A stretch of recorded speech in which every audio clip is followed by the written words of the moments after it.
হাসরের ময়দানে বান্দা এতটা চিৎকার দিয়া দৌড়াবে, ছেলেরে তালাশ করবে, মেয়েকে তালাশ করবে, পরিবারের কে আছে আপন খুঁজবে, সন্তানের কাছে গিয়া বলবে একটা নেক আমাকে দাও। সন্তান বলবে আমার বাবা ছিল ঠিক, তবে তুমি যে আমার বাবা তা আমি বিশ্বাস করি না। নেক দিবে পরের কথা, বিশ্বাসই করি না। বাপ ছিল ঠিক, তুমি আমার বাবা এটা বিশ্বাস করি। আল্লাহর বান্দা অজর ধারায় কান্না করবে, একটা নেকের অভাবে বুঝিয়া যে আমার জাহান্নামের হ্যান্ডকাপ লেগে যাবে। ঘুরতে ঘুরতে মাও পরিচয় দিবে না, বাবাও পরিচয় দিবে না, আপন বলতে কেউ থাকবে না। নিরুপায় হয়ে কাঁদবে আর চিল্লায় দৌড়াবে। হঠাৎ দেখবে একটা মানুষ একটা জায়গায় বসে কান্না করে। ও ডাক দিবে, এই বুড়া তুমি কান্না করো কেন? বলে আমার একটা নেকের অভাব, আজকে জাহান্নামে যেতে হবে। একটা নেক যদি আমি পাইতাম আমাকে আল্লাহ মাফ করে দিতেন। সন্তানের কাছে গেলাম, তারা নেক দিবে দূরের কথা, পরিচয় দিতে রাজি না আমি যে ওদের বাবা। আমার স্ত্রীও পরিচয় দেয় না, স্বামী ছিল ঠিক, তবে আমি নাকি ওর স্বামী না। আমাকে এখন একটা নেকের অভাবে বুঝি জাহান্নামের আগুনে জ্বলতে হবে। আল্লাহর ভয় অন্তরে এত বেশি,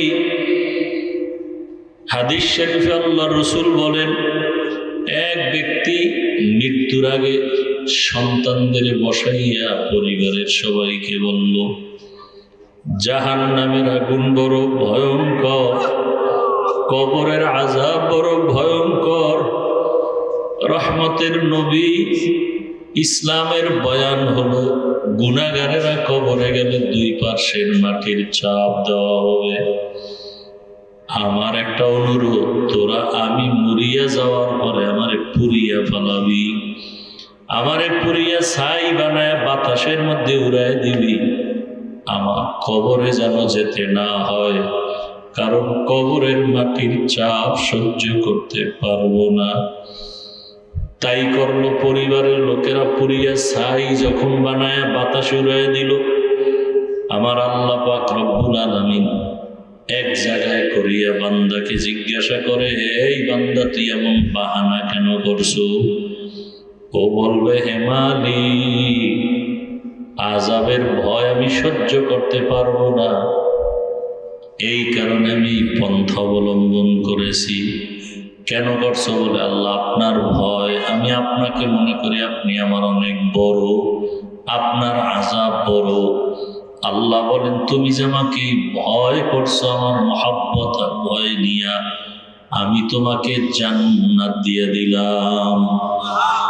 ওই বান্দা বলে, ভাই আমার একটা নেকের অভাব, কেউ আজকে হাসরের মাঠে একটা নেক দেয় না।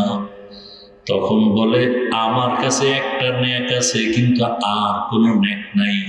কিন্তু এই একটা নেক দিয়ে তো আমি জান্নাত পাবো না, আমার সব গুনাহ। নেক আছে কয়টা? এক নেক দিয়ে তো জান্নাত পাওয়া যাবে না। তবে আপনি যদি মনে কিছু না নেন, আমার নেকটা আমি আপনাকে দিয়ে দেই, অন্তত আপনি জান্নাতে যান। আমি জান্নাতে যাইতে না পারলে অন্তরে তৃপ্তি হবে, আমি একটা ভাইয়ের উপকার করতে পেরেছি। আমার একটা তৃপ্তি, আমি একটা ভাইয়ের কি করব।